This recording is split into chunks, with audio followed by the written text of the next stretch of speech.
Hello students, मैं हूं मनीष शंकर तिवारी और आप लोग देखना शुरू कर चुके हैं ई क्लासेस बाय मनीष सर। हम लोग पढ़ रहे हैं कक्षा 9 का इतिहास और उस इतिहास के अंतर्गत हम लोग चौथे अध्याय का यह चौथा वीडियो लेकर आए हैं। यह वीडियो अंतिम वीडियो है इस चैप्टर का। इसके पहले स्टूडेंट्स हम लोगों ने क्या देखा? हमने देखा कि किस तरह से ब्रिटेन की ईस्ट इंडिया कंपनी ने भारत पर कब्जा जमाया। कब्जा जमाने के बाद में उसने भारत के संसाधनों का दोहन शुरू किया। अब जैसा कि आप लोग जानते हैं, संसाधन जो है वह शहरों में तो मिलते नहीं हैं। संसाधन कहाँ मिलते हैं? जंगलों में, पहाड़ों पर, पठारों पर, सबसे ज़्यादा पहाड़ों पर और जंगलों में। पठारों से खनिज पदार्थ मिलते हैं, ये अपन भूगोल में पढ़े हुए हैं, जानते हैं। और जंगलों से सबसे ज़्यादा मिलती है लकड़ी। और इन लकड़ियों को काट कर इंग्लैंड ले जाने के लिए उन्होंने तरह तरह के हथकंडे अपनाए। हुआ कि एक्चुअल में जब इन्होंने भारतीय रियासतों को बहला फुसलाकर या साम दाम दंड भेद करके अपने कब्जे में ले लिया, तो इनके अंडर में जो जंगल थे उन पर भी इन्होंने कब्जा कर लिया। अब इन जंगलों की लकड़ी काटकर इनको अपने देश ब्रिटेन ले जाना था। अब उस रास्ते में सबसे बड़ा रोड़ा कौन बनते थे? उन जंगलों में रहने वाले हमारे वन्य समाज के लोग, हमारे आदिवासी भाई बहन लोग। इन्होंने बहुत प्रतिरोध किया, जो हमने पिछले वीडियोस में देख चुका है। बस्तर विद्रोह भी हमने देखा, उसी में से एक था। आज हम देखेंगे इंडोनेशिया के जावा में किस तरह से विद्रोह हुआ। अब आप कहेंगे ये नया क्या आ गया? तो आपको बता दें कि जैसे भारत, जिसको हम इंडिया बोलते हैं, इंडिया किसका उपनिवेश था? ब्रिटेन का। लेकिन भारत से ही दक्षिण में स्थित, दक्षिण पश्चिम की अपन बात करें, भारत का नक्शा देखोगे, विश्व का नक्शा आप देखोगे, उसमें भारत के नक्शे से दक्षिण पश्चिम तरफ स्थित ऑस्ट्रेलिया के थोड़े ऊपर, म्यांमार से थोड़े नीचे बीच में, अभी हम मैप पे देखेंगे तो आप समझ जाएंगे, वहां पर इंडोनेशिया था। लेकिन वहां पर इंडोनेशिया में ब्रिटेन का कब्जा नहीं था, वहां पर कब्जा था नीदरलैंड का, जिसको उस समय हॉलैंड भी कहते थे और हॉलैंड के लोगों को डच कहा जाता था। तो डच ईस्ट इंडिया कंपनी ने वहां पर कब्जा जमाया हुआ था और वहां के जंगलों का शोषण कर रही थी। तो चलिए देखते हैं और समझते हैं कि वह यह शोषण करने के लिए क्या तरीके अपना रही थी। क्या ये तरीके अंग्रेजों के तरीकों से मैच करते थे, हाँ या ना? चलिए हम देखते हैं और समझते हैं। कक्षा 9 और अध्याय 4, जिसका नाम है वन्य समाज और उपनिवेशवाद, इसके अंतर्गत हम आज अंतिम वीडियो लेकर आए हैं, जावा के जंगलों में हुए बदलाव। इसमें आज हम पढ़ेंगे जावा के लकड़हारे, डच वैज्ञानिक वानिकी, सामिन की चुनौती, युद्ध और वन विनाश, वानिकी में आए हुए नए बदलाव। तो सबसे पहले हम जावा को जान लें कि ये एक्चुअल में है क्या और कहाँ पर स्थित था। तो ये स्क्रीन पर आपको ये ब्लिंक करती हुई एक मैप में सेंटर में दिख रहा, ऑस्ट्रेलिया के ऊपर और बर्मा के नीचे। अब आप कहेंगे ऑस्ट्रेलिया कहाँ है? तो ये है ऑस्ट्रेलिया, ये ऑस्ट्रेलिया है ये, और ये है बर्मा। इन दोनों के बीचों बीच आपको जो ये दिखाई दे रहा है चमकता हुआ, ये है इंडोनेशिया। इस इंडोनेशिया के दक्षिण में स्थित था जावा। ये आपको ग्रीन और रेडिश आउटलाइन के साथ आपको दिखाई दे रहा है, ये है जावा। इस जावा के जंगलों में क्या बदलाव हुआ है, यहाँ पर किस तरह से विद्रोह हुए, इन सारी चीज़ों को आज हम इस अध्याय में पढ़ेंगे, जानेंगे और समझेंगे। तो यहाँ पर इंडोनेशिया के अंतर्गत जावा को देखिए, ये नीले रंग के चौकोर बॉक्स के अंतर्गत आपको जावा दिख रहा है। इस जावा को बड़ा करके अगर अपन देखते हैं तो ये यहाँ पर हमको ये जावा दिखाई देता है। जावा जो आजकल किस लिए प्रसिद्ध है? आजकल प्रसिद्ध है जावा की प्रसिद्धि आजकल चावल उत्पादक देश के रूप में है। मतलब आज दुनिया में जावा को चावल उत्पादक देश के रूप में जाना जाता है। परीक्षा में आपसे पूछा जा सकता है कि जावा किस देश में स्थित है या किस देश का द्वीप है, तो आपको यहाँ पे उत्तर मिल गया होगा कि जावा इंडोनेशिया में स्थित है, इंडोनेशिया का एक द्वीप है और आजकल चावल उत्पादन में यह अपनी अहम भूमिका निभा रहा है। लेकिन हमेशा से यह चावल उत्पादक देश नहीं था, हमेशा से यह चावल उत्पादक द्वीप नहीं था। तो क्या था? सबसे पहले अपन देख लें, जैसा कि मैंने आपको अभी बताया कि जावा जो था वह एक उपनिवेश था डच ईस्ट इंडिया कंपनी का। यानी इंडोनेशिया जो है ये चमकता हुआ दिख रहा है, यहाँ पर कब्जा था किसका? डच ईस्ट इंडिया कंपनी का। ठीक वैसे ही जैसे भारत में किसका कब्जा था? ब्रिटिश ईस्ट इंडिया कंपनी का। तो ब्रिटेन की ईस्ट इंडिया कंपनी का कब्जा था, उसी तरह से जावा पर नीदरलैंड यानी डच ईस्ट इंडिया कंपनी का कब्जा था। गोल घेरे में दिख रहा है आपको, इसको थोड़ा सा अपन लार्ज करके देखते हैं। ये इसको अपन यहाँ पर ये लेकर आए, ये देखिए। अब ये आपको गोल घेरे के अंतर्गत ये हल्का सा ब्लिंकिंग रेड ब्लिंकिंग दिख रहा है ना, ये रेड सर्कल के बीच में नीदरलैंड दिख रहा है। इस छोटे से पिद्दे से नीदरलैंड ने इतने बड़े इंडोनेशिया द्वीप पर कब्जा किया था। ठीक वैसे ही जैसे इतने विशाल देश भारत, जब पाकिस्तान और बांग्लादेश भी भारत का हिस्सा हुआ करते थे, तब ये ब्रिटेन, यहाँ पर ये दिख रहा है ना आपको, ये ब्रिटेन, इस ब्रिटेन ने भारत पर कब्जा जमाया हुआ था। तो इसी तरह से इंडोनेशिया जो था वह डच ईस्ट इंडिया कंपनी का एक उपनिवेश था। और जैसा कि आज हमको पता है कि यह चावल उत्पादक देश है, लेकिन उस समय, उस ज़माने में यह जावा जो है वह अधिकांशतः वन आच्छादित प्रदेश हुआ करता था। और इंडोनेशिया और भारत के वन कानूनों में हम बहुत सारी समानताएं देखते हैं। क्या समानताएं देखते हैं, ये देखिए। दोनों जगहों पर वन प्रबंधन कानून लागू किया गया था। आपको पता है कि भारत में सबसे पहले ब्रिटिश वन विशेषज्ञ थे मिस्टर डाइट्रिच ब्रैंडिश। उन्होंने 1864 में भारतीय वन सेवा लेके आए। इसके बाद उन्होंने 1865 में भारतीय वन अधिनियम की सूत्रपात किया, भारतीय वन अधिनियम आरंभ किया। ठीक उसी तरह से इंडोनेशिया के लोगों ने भी वन प्रबंधन कानून लागू किया।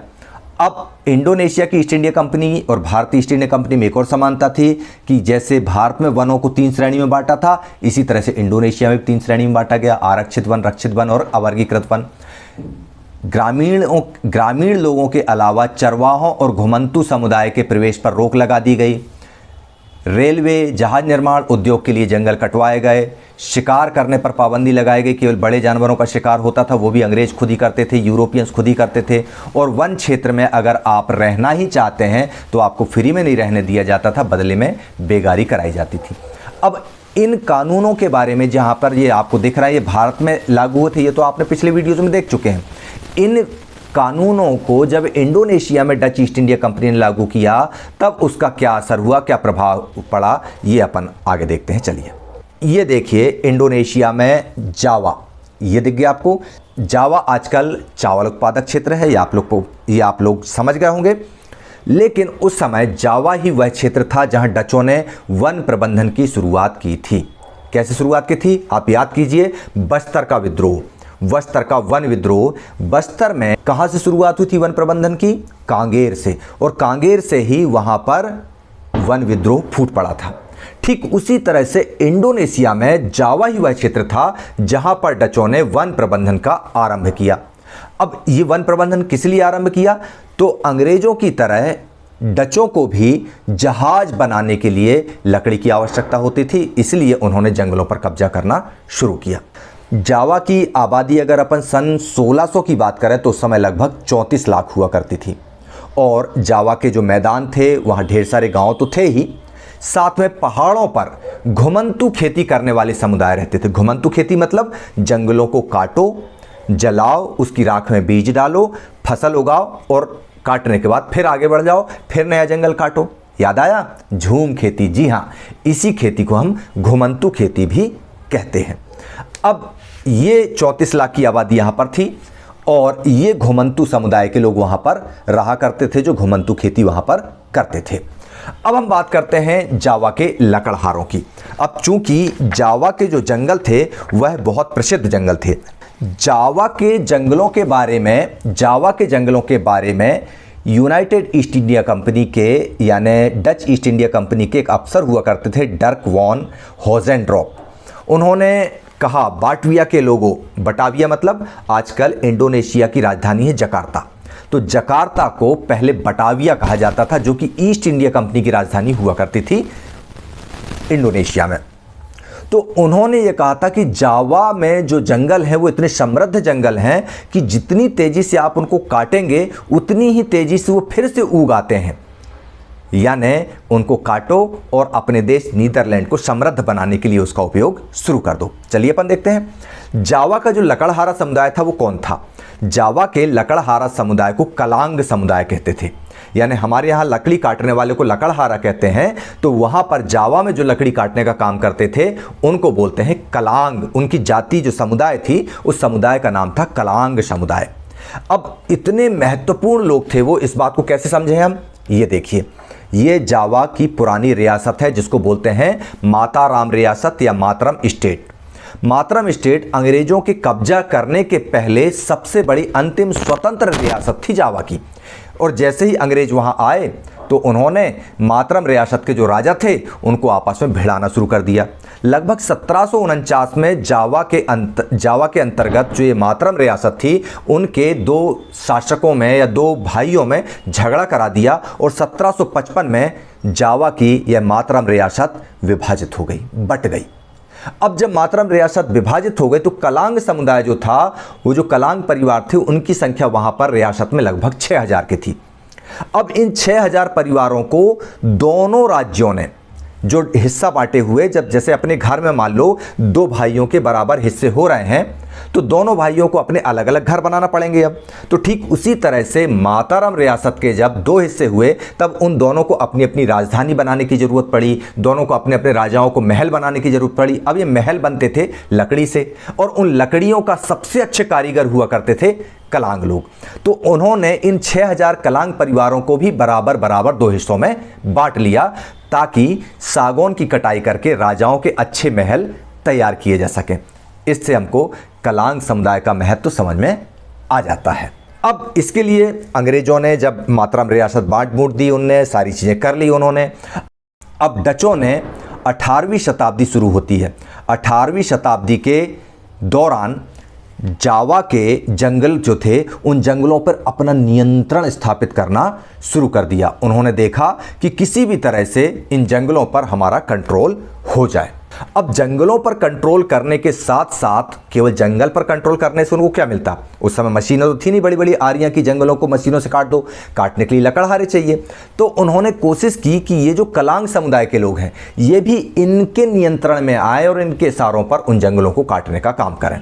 लेकिन कलांग समुदाय भी इनके झांसे में आने वाला नहीं था। 1770 में कलांग समुदाय के लोगों ने डच ईस्ट इंडिया कंपनी का जो किला था उस पर हमला कर दिया, लेकिन इस हमले को दबा दिया गया। डच ईस्ट इंडिया कंपनी के सिपाहियों ने बुरे तरीके से इस विद्रोह को कुचल डाला। अब विद्रोह को दबाने के बाद में इन लोग बहुत ही ज़्यादा पावरफुल हो गए।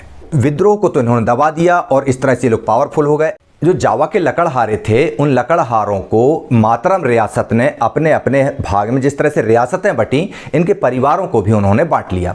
जिस कलांग समुदाय की जिस राजा के साथ में श्रद्धा भक्ति थी उसके साथ वो गए और उनके राजमहल बनाने लगे। कलांग समुदाय का इतना ज़्यादा महत्व था कि इन लकड़ियों को काटने के लिए यूरोप की ये जो नीदरलैंड की कंपनी थी वो भी नजरें गड़ाई हुई थी और ये लगता था कि ये कलांग समुदाय के लोग उनके लिए काम करें, लेकिन वो काम नहीं किए।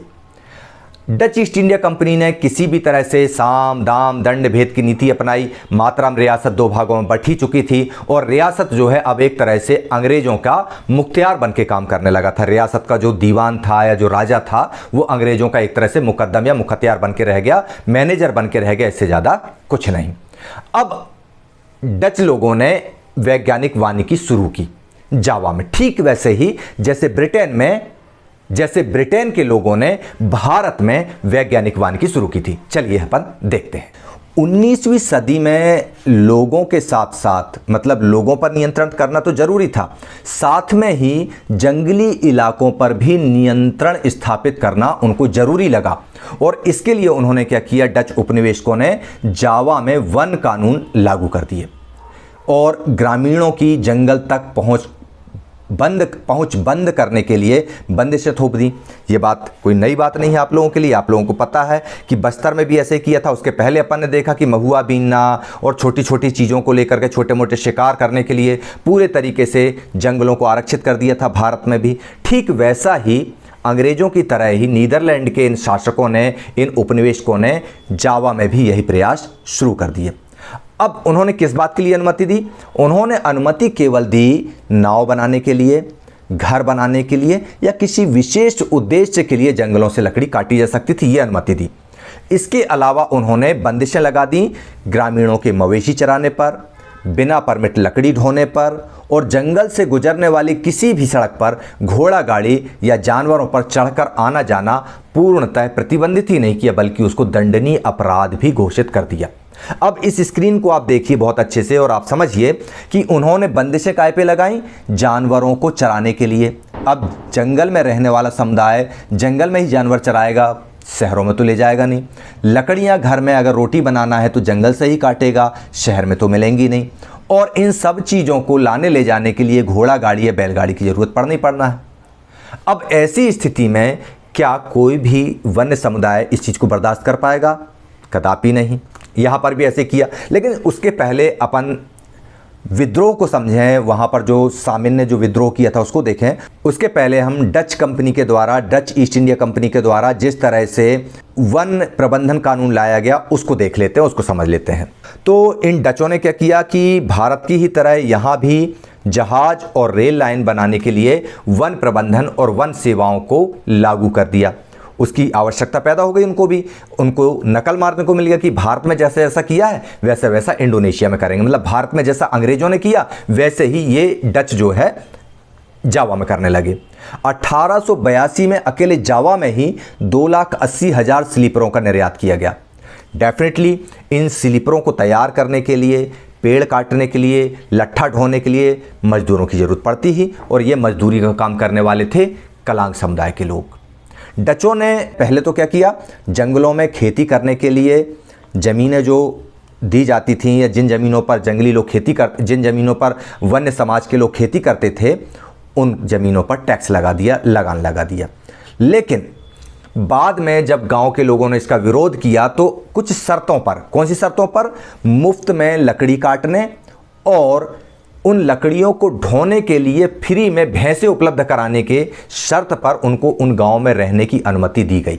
समझ रहे हैं ना आप कि बेगारी कहते हैं इसको अपन, कि फ्री में आप हमारे लिए काम करोगे तो ही आप जंगल में रह सकते हो, वो भी डच लोगों की शर्तों के मुताबिक।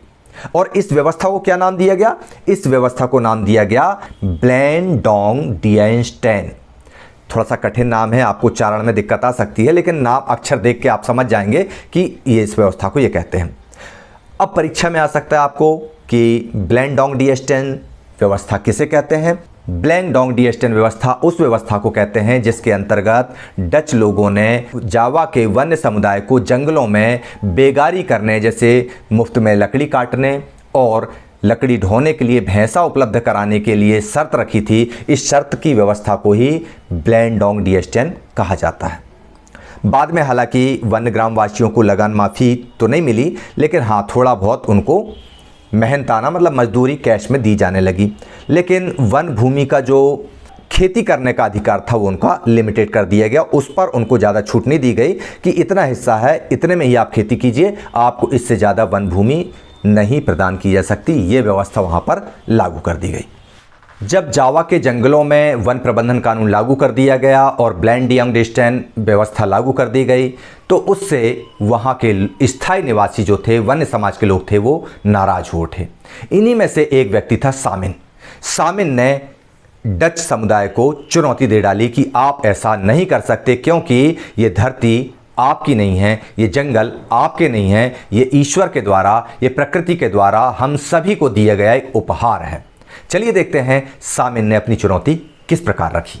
सामिन की चुनौती के अंतर्गत हम देखते हैं जल, जंगल, जमीन और हवा, इसका मालिक सरकार नहीं हो सकती, ये सामिन का कहना था। 1890 के आसपास की बात है। गांव का नाम है रानदोब्लातुंग। इस गांव में एक व्यक्ति रहा करता था, उसका नाम था सामिन।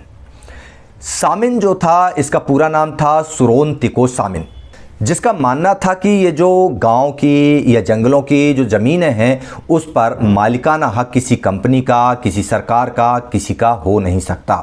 उसका तर्क था, क्या तर्क था? कि चूंकि हवा, पानी, ज़मीन और लकड़ी राज्य के द्वारा बनाई नहीं है, इसलिए उन पर उसका अधिकार नहीं हो सकता।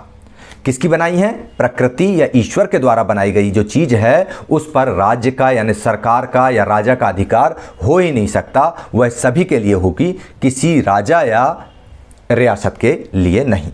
यह किसका मानना था? सुरोनतिको सामिन का मानना था। और इसके लिए उसने एक व्यापक आंदोलन खड़ा किया और लोगों को जोड़ता गया। उसने ये बताया कि देखो भाई, जल, जंगल, ज़मीन ये सारे हमारे हैं, ईश्वर ने हमको दिया है, इस पर कोई राज्य कब्जा नहीं कर सकता, कोई राजा कब्जा नहीं कर सकता, कोई कंपनी कब्जा नहीं कर सकती। इस आंदोलन को और मजबूत बनाने के लिए सामिन का दामाद भी सक्रिय हो गया। 1907 आते आते तक सामिन के इस विचार को 3000 परिवार मानने लगे। वो सब ये कहने लगे कि हाँ, सामिन भैया ठीक कह रहे हैं। डच जब ज़मीन का सर्वेक्षण करने आए तो सामिनवादियों ने उसका विरोध किया और इस विरोध के लिए उन्होंने एक नया तरीका अपनाया। वे ज़मीन पर लेट गए जंगलों में जाकर के और अपना विरोध जताने लगे। जबकि दूसरे लोगों ने क्या किया? दूसरे लोगों ने लगान भरने से या जुर्माना देने से और साथ में जो बेगारी करवाते थे, फ्री फोकट में लकड़ी कटवाना, उन लकड़ी कटी हुई जो रहती थी उनको अपनी भैंसों से ढुलवाना, भैंसा गाड़ी से, इसको करने से भी उन्होंने इनकार कर दिया। तो इस तरह से हम लोगों ने देखा कि सामिन ने वहाँ पर यह विद्रोह किया। डच कंपनी के द्वारा जावा में बनाए गए वन प्रबंधन कानूनों का जावा के जंगलों पर तो असर पड़ा ही, साथ ही एक बहुत बड़ा युद्ध हुआ था जिसका असर भी जावा के जंगलों पर पड़ा। पहले और दूसरे जो विश्व युद्ध हुए थे, 1914 में पहला विश्व युद्ध शुरू हुआ था और इसके बाद 1939 में दूसरा विश्व युद्ध शुरू हुआ था। इन विश्व युद्धों से भी इन जंगलों पर गहरा असर पड़ा। कैसे? जिस तरह से भारत में इन जंगलों को काटा गया अंग्रेजों की सेना की आपूर्ति के लिए, ठीक उसी तरह से जावा के जंगलों को काटा जाने लगा नीदरलैंड की आवश्यकता के लिए। लेकिन जब जापानी सेना नीदरलैंड के इन उपनिवेशों मतलब जावा, सुमात्रा वाले एरिया में आने लगी, अपन नक्शे में देखेंगे अभी चल करके कि जापान कहाँ था और उसने कैसे अटैक किया होगा, तब नीदरलैंड के उन उपनिवेशकों ने, नीदरलैंड के इन शासकों ने जावा के इन जंगलों को जला डाला ताकि इसकी लकड़ी जापानी लोग न ले जा सकें अपने उपयोग के लिए, और इस तरह से जावा के जंगलों का भारी विनाश हुआ। चलिए देखते हैं और समझते हैं। ये देखिए, जापान आपको नक्शे में यहाँ पर दिखाई दे रहा है। ये जापान है, ये लिखा हुआ है गोल घेरे में, ये जापान है, काले रंग का डॉट बना हुआ है, और ये है जावा। जब युद्ध चल रहा था तो जावा पर जापानियों ने कब्जे के लिए कोशिश की। तो जापानियों का कब्जा होता उसके पहले डचों ने क्या किया? उन जंगलों को भस्म कर डाला।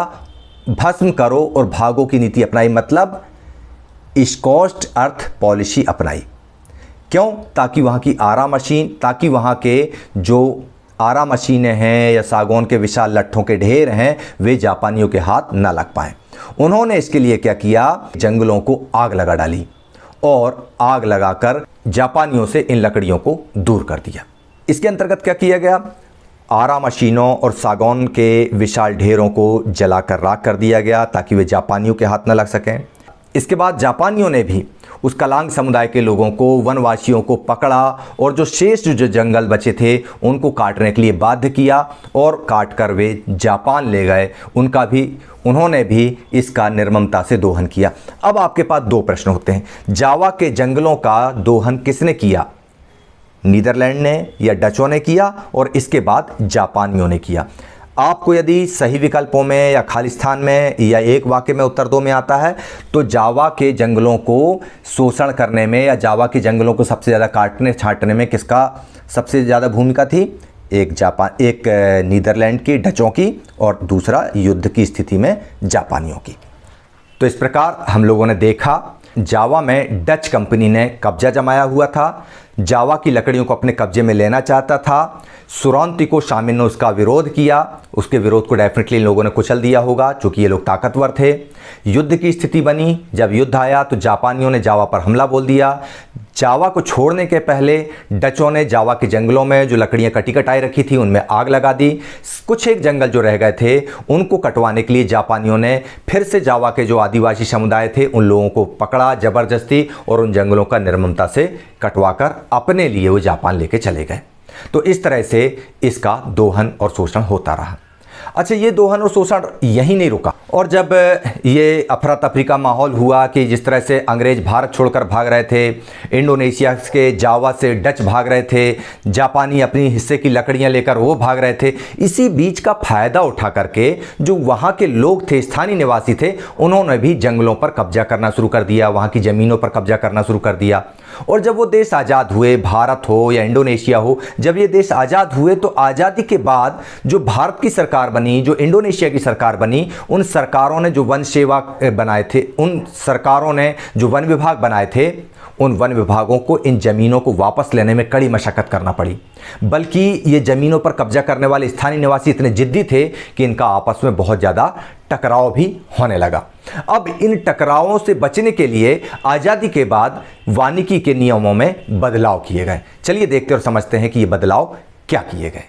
सन 80 के दशक की अगर हम बात करें तो एशिया और अफ्रीका के सरकारों को अब यह बहुत अच्छे से समझ में आ गया था कि वैज्ञानिक वानिकी और वन समुदायों को जंगल से बाहर रखने की जो नीति है, उसकी वजह से बार बार टकराव पैदा होगा। मतलब एशिया और अफ्रीका, ये जो दो देश हैं, ये जो दो महाद्वीप हैं, इन महाद्वीपों में ही यूरोप के लोगों ने अपने उपनिवेश बनाए हुए थे, और उपनिवेश बनाने के साथ साथ यहाँ के जंगलों पर कब्जा करना चाहते थे। वो कब्जा करने के लिए उन्होंने वैज्ञानिक वानिकी लेके आए। वैज्ञानिक वानिकी के तहत उन्होंने निर्णय लिया कि वहाँ के जो वन समुदाय के लोग रह रहे हैं, उनको जंगलों से बाहर भगाया जाए।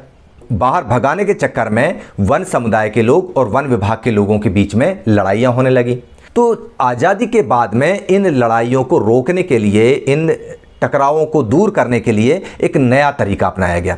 वानिकी के नियमों में बदलाव किए गए। वो बदलाव क्या किए गए? वनों से इमारती लकड़ी अब नहीं ली जाएगी, बल्कि इसकी जगह पर, इसके बदले पर जंगलों को काटने के स्थान पर जंगलों का संरक्षण किया जाएगा, उनकी सुरक्षा की व्यवस्था की जाएगी। और इस सुरक्षा के लिए सरकार ने यह मान लिया कि सुरक्षा करने की जिम्मेदारी केवल और केवल सरकार की नहीं होगी, बल्कि उन वन प्रदेशों में रहने वाले जो लोग हैं, वन्य समुदाय के लोग हैं, उनकी भी हम इसमें मदद लेंगे। तो चाहे मिजोरम हो, ये नक्शे में आपको दिख रहा है, या केरल हो, इस तरह से मिजोरम से लेकर केरल तक सारे हिंदुस्तान में जहां कहीं भी घने जंगल आज बच पाए हैं, तो उसके पीछे वन्य समुदायों का बहुत बड़ा योगदान है। क्योंकि ग्रामीणों ने जो है वह सरना, देवराकुडू, कान, राई आदि नामों से इन जंगलों को अपना पवित्र बगीचा समझकर उनकी रक्षा की है।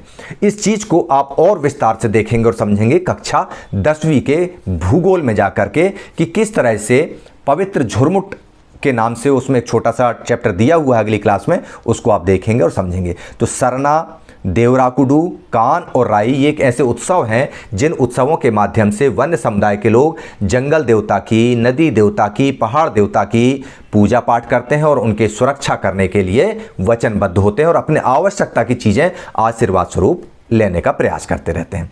तो इस तरह से वानिकी में बदलाव आए। तो इस तरह से हमने देखा कि सरकार और वन समुदायों के बीच में होने वाली टकराहट को वानिकी के नियमों में बदलाव करके दूर किया गया।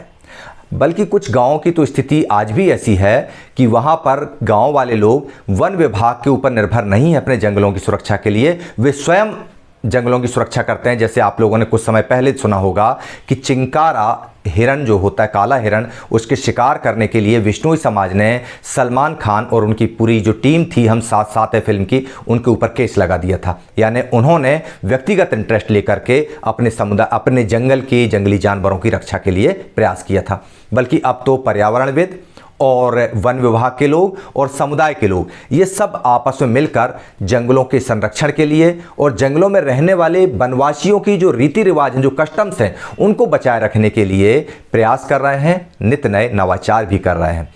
तो निश्चित रूप से इस अध्याय के माध्यम से हम लोगों ने ये जाना, ये समझा कि अंग्रेज़ों के द्वारा जो नीति रीति लागू की गई थी वनों के शोषण की, वन संसाधन के शोषण की, वह लंबे समय तक नहीं चल सकी।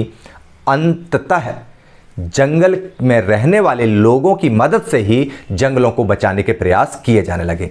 इसी के साथ आज का यह चैप्टर यहीं पर समाप्त होता है। अगला अध्याय हम देखेंगे आधुनिक विश्व के चरवाहे। इसको देखने उसके पहले आप लोग इस चैनल को सब्सक्राइब करिए, शेयर कीजिए और कोई कंफ्यूजन होता है तो उस पर कमेंट जरूर कीजिए और देखते रहिए ई क्लासेस बाय मनीष सर और मुझे इजाज़त दीजिए। जय हिंद, जय भारत।